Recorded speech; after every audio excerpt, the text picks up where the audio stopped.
Welcome to Mrs. Utangera's review because utang is life, so let's utang responsibly. Disclaimer, hindi ako bayan para gawin itong mga reviews. Ito ay base sa personal experience. Pag-uusapan natin ang isa sa mga mobile cash app na si Happy Cash at ito ay SEC registered din. Nagpapahiram si Happy Cash ng up to 25,000 pesos ng instant loan. Nag-o-offer din siya ng installment loans up to 6 months. Hindi revolving credit si Happy Cash, so hindi ka makakahiram hanggat hindi mo pabayad ng full repayment. Download nyo lang siya and follow nyo lang ang instructions kung paano mag-apply. Share ko lang itong personal experience para magkaroon kayo ng idea if may plano kayo mangutang sa Happy Cash. Sa first time ko with Happy Cash, nakahiram na ako ng 3,200 pero 3,180 pesos ko lang siya natanggap kasi may 20 pesos agad na bawas na payment fee. Pag una, 1 month mo siya dapat bayaran and ang sa akin, ang 3,680 pesos ko siya dapat ibalik after 30 days. Loan date, January 2, binayaran ko siya ng on or before February 2. Nagtry ako humiram ulit ng February 16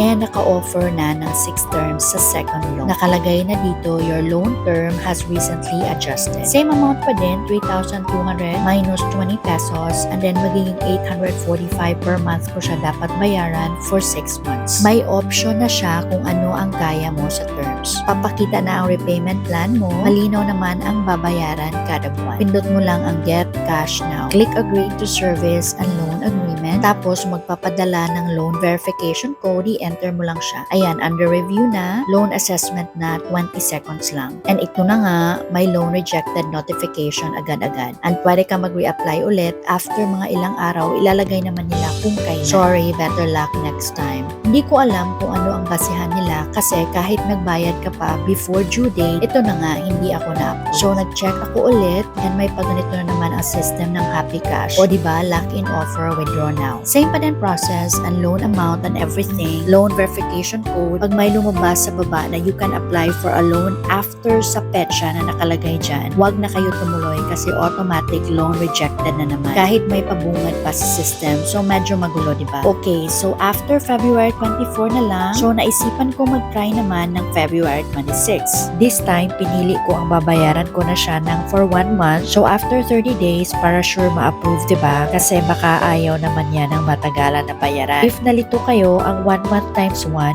is buo babayaran after 30 days yan. Nasa repayment plan ang detalye. 3,180 ko siya matatanggap. I have read and agreed to all agreements, loan application submitted, and then assessment ulit ng system.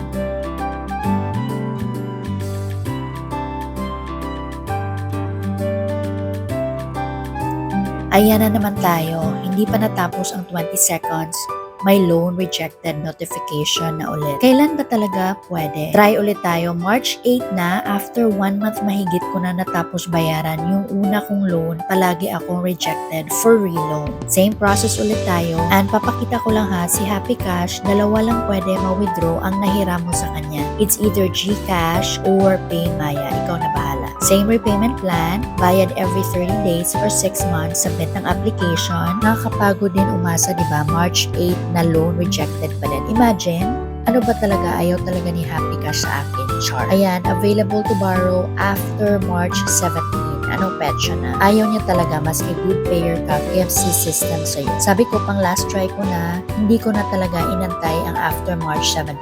So, March 17 mismo ako nag-apply, hindi na ako umasa. May paginito na naman si system na kesyo, excellent naman daw ang credit mo, so bigyan naman. Okay, go na. Na-memorize ko na to lahat na process and alam na natin sa dami ba naman na times na rejected ako kay Happy Cash, diba? Agree to all agad-agad. Get Cash Now. Loan verification code.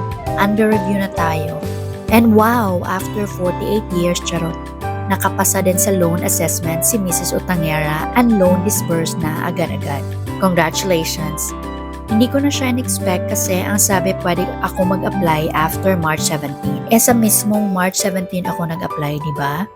Loan dispersed successfully o go na lang and 5-star, wala naman option na skip ko na sana siya. Nakahiram and review na naman si Mrs. Utangera. Ibabalik ko sa 3,180 ay magiging 5,066 pesos o diba kaloka for 6 months.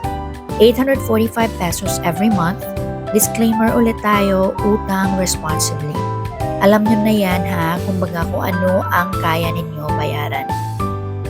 Masasabi ko lang sa loan history ko with Happy Cash, nakautang ng January 2, bayad after 30 days, paid in full February 2. After so many rejections ng buong February, March 17 lang ulit sumakses sa pa-quick loan ni Happy Cash. Stick na lang tayo sa sked ng repayment plan kasi hindi siya revolving credit na makakahiram ka agad. Sample ko dito sa asawa ko naman, kahit nakabayad na siya at may pending loan pa siya, hindi pa din pwede humiram hanggat di pa tapos lahat ng bayarin kay Happy Cash.